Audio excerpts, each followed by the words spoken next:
Hello.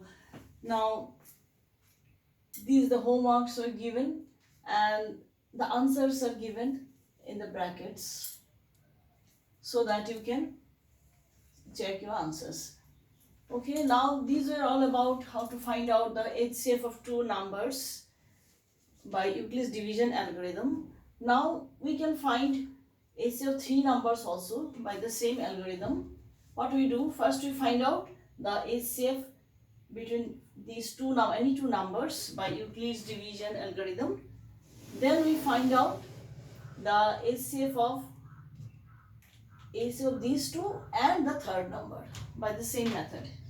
So let us do this one. So you have to find HCF of 56, 96 and 404. So what will you do? We'll first find out HCF of 56 and 96 by the Euclid's division algorithm. So divide the bigger one by the smaller number.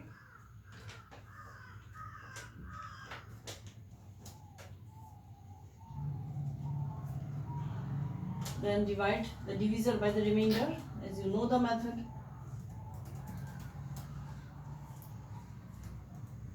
Again, this divisor is the dividend and the remainder is the divisor.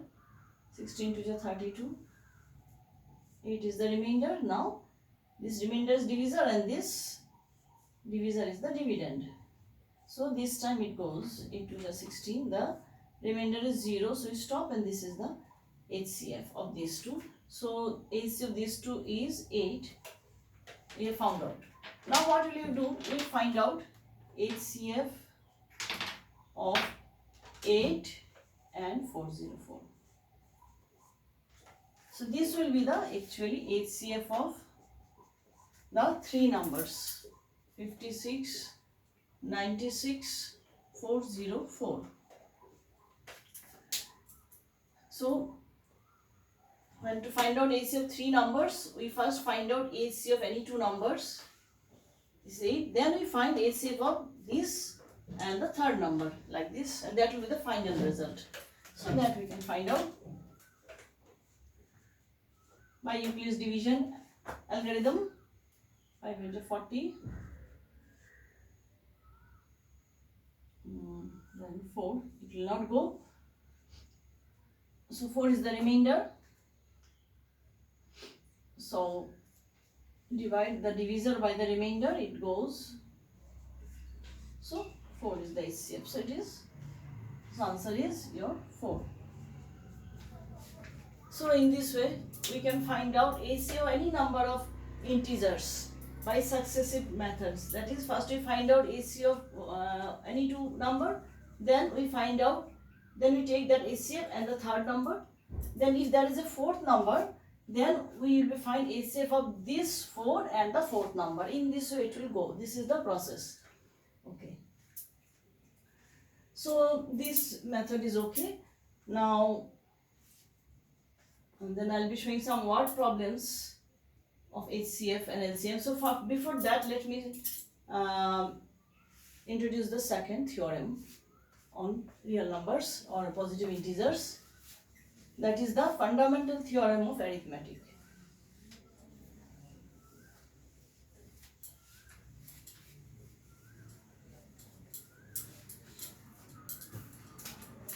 Next theorem on positive integer is the fundamental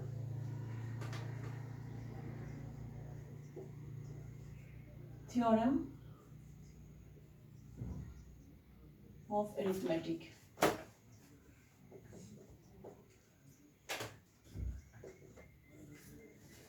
Fundamental theorem of arithmetic, actually this theorem states that any composite number can be expressed as a product of its prime factors, and those prime factors will be unique for each number. So what is a composite number? Number which is not prime is composite number. And what is prime number? A number which has only the number and 1 are as its factors. No other factor other than the number and 1. Okay, 1 is nothing, but that means it has no factor other than the number itself. That is prime number, you know. So number which is not prime is known as composite number. So the theorem states that every composite number can be expressed as the product of its prime factors. The main thing of the theorem is that those factors, prime factors, are unique for each number. For example, suppose let me take say 6 is a composite number. Its prime factors are 2 into 3. These are the prime factors. So that means according to this theorem, 6 can have no other prime number as its factor. That is this factorization is unique apart from the order in which they occur. That means I can write in this way also, that is the order may be different but the prime factors are unique. That is the main thing of this theorem, fundamental theorem of arithmetic. So again, that is the uniqueness of the prime factors of a composite number will be used again in proving some properties. For example, suppose there is a question in NCERT exercise, that is the property that you have to prove that now you have to check whether 6 to the power n, whether this number 6 to the power n can end, you have to check if this can end with digit 0. That you have to check. So you see how we will be using this theorem in checking this. Now you see any digit or any number, not digit, sorry, any number to end with 0, it must have 10 as its factor, is not it? 10 has to be a factor of that number, then only it will end with the digit 0. That means 10 means 10, you know, 10 is that is or let me write in this way.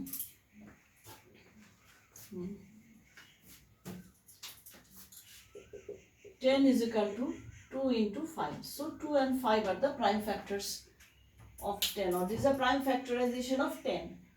So that means the number must have 2 and 5 as its prime factors to end with 0. That means I am writing, therefore any number to end with 0 must have 2 and 5 as its prime factors. Okay. Now we have to check this one. So what is 6 to the power n? Now 6 is 2 into 3. 2 into 3 whole to the power n. I can write in this way, 2 to the power n into 3 to the power n. Okay. So this is the prime factorization. Now, by the fundamental theorem of arithmetic, the prime factorization is unique. Therefore, this number cannot have 5 as its factor. So, by fundamental theorem of arithmetic,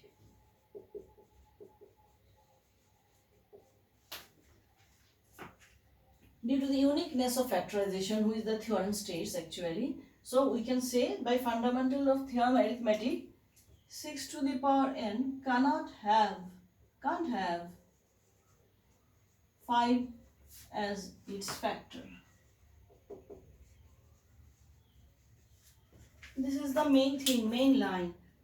Just for writing this line that 6 to the power n can't have 5 as its factor, we are using the fundamental theorem arithmetic What it states? That the prime factorization of any composite number is unique. So it cannot have 5 as factor. These are the unique factors. So since it has 2 as factor but doesn't have 5 as its factor, therefore we conclude 6 to the power n can't end with digit 0. Checked. So these are logical questions. You have to logical answer you have to give in this way. They are a different type. These are very simple. These are very simple thing, but you have to write logically. That is how you are using the theorem. First you define the theorem. What is fundamental theorem arithmetic? That every composite number can be expressed as a product of its prime factors, and these prime factors are unique. So due to the uniqueness of the fundamental theorem arithmetic, or let me write here, by the uniqueness, or no need, that is included. No, when I write fundamental theorem arithmetic, that means these factors are unique. That means only 2 and 3 are possible factors of 6 to the power n. So there are 5 cannot be its factor. So it cannot end with digit 0 as you've written it here. So this kind of question you have to answer in this way logically. This I've shown you how to write. This is a logical answer. There may many questions prove that 4 to the power n cannot end with the digit 0, or you may have 14 to the power n cannot end with the digit 0, like this. So first of all you have to write the condition for a number to end with 0. What should be these factors? Then we find the factors of the given number to be checked, and we check whether they are both 2 and 5 are its factors. Since they are if not, then we conclude this cannot end with digit 0. If both the factors are present, then we say yes, they can end with digit 0. That is the like this. Okay, it's a fundamental theorem arithmetic. Now, so this is actually basically it is factorization, prime factorization of composite numbers. So now you know how to find out HCF of two integers by Euclid's division algorithm. Now we'll find out HCF and also LCM, that is the least common multiple, by fundamental theorem of arithmetic. That is, we'll be finding out the prime factorization, and from there we'll find out HCF and LCM. So let us do one question. So this has been, I think, okay.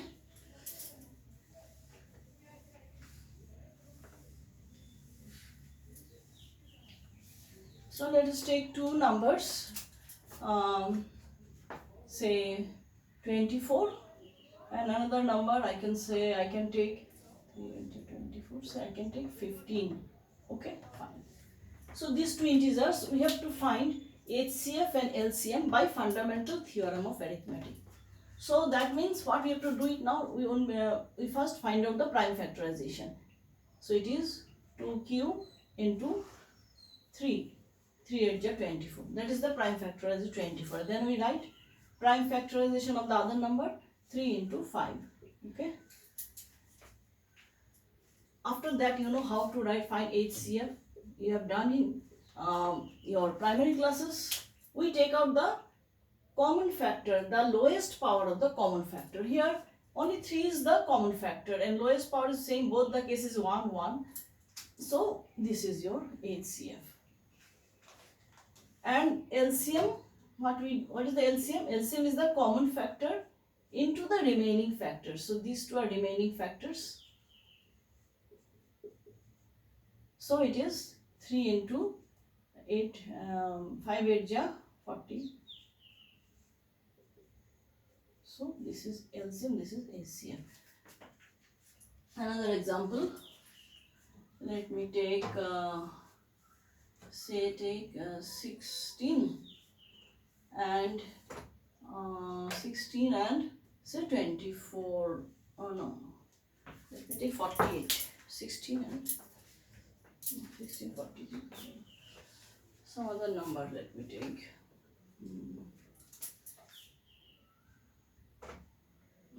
30. Okay, 16 and 30. So by fundamental theorem of arithmetic, we will be finding HCF and LCM. So the first step, I have to find the prime factorization, it is 2 to the power 4. 30, you know how to find out the factors, 2, 15. Okay, so it is 2 into 3 into 5. Okay, so prime factorizations are written. Now to find HCF.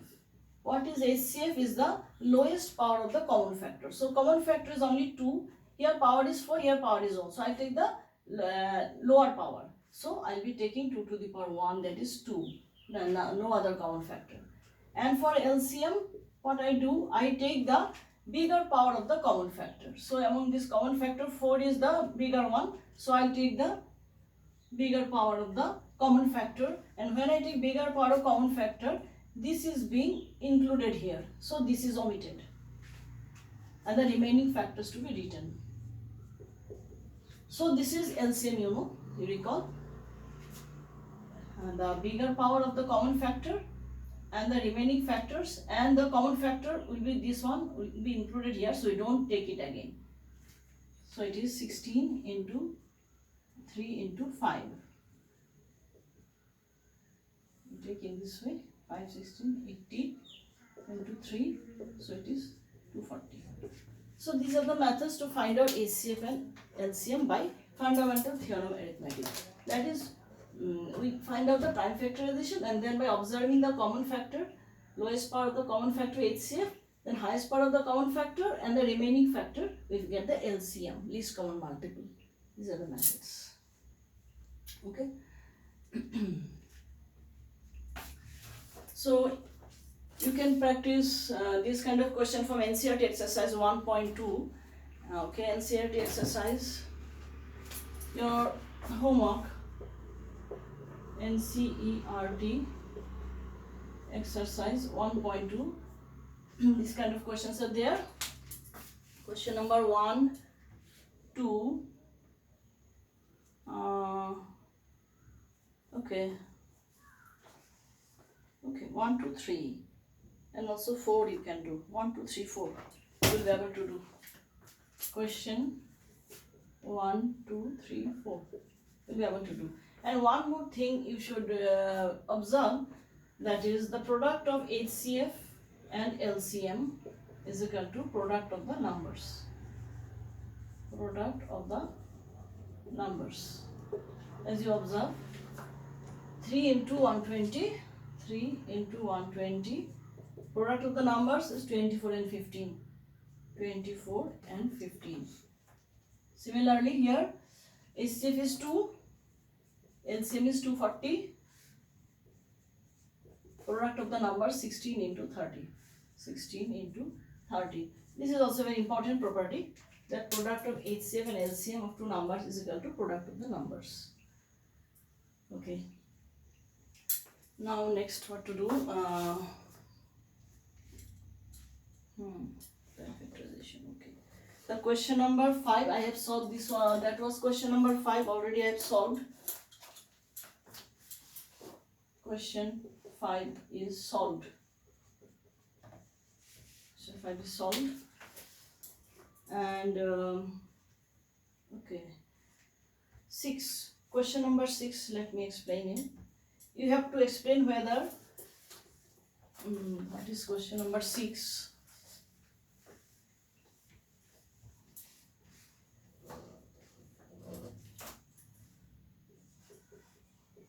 That you have to, again you have to explain why 7 into 11 into 13 plus 13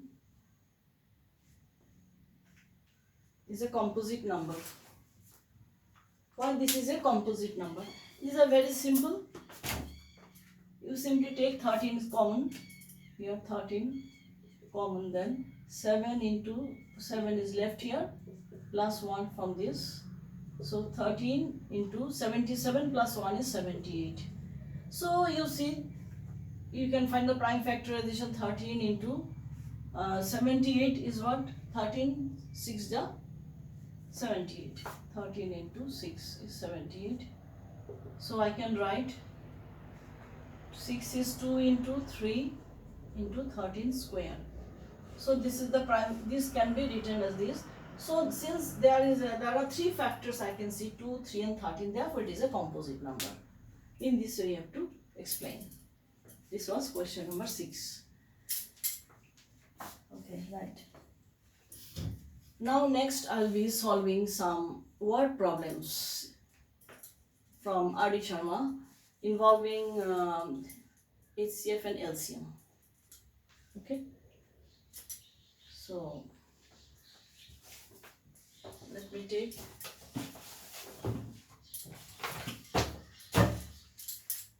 so these are the homeworks I'm given. Okay.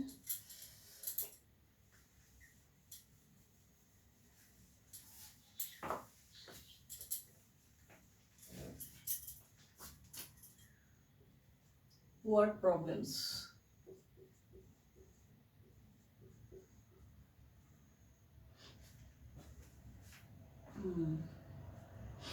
Word problems in with HCF and LCM. Okay. So I'll be giving these questions from R.D. Sharma.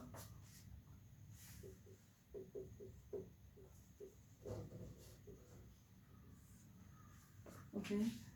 So I'll be solving some selected questions, some selected difficult questions, so that you will be able to do the rest of the question yourself from the side book.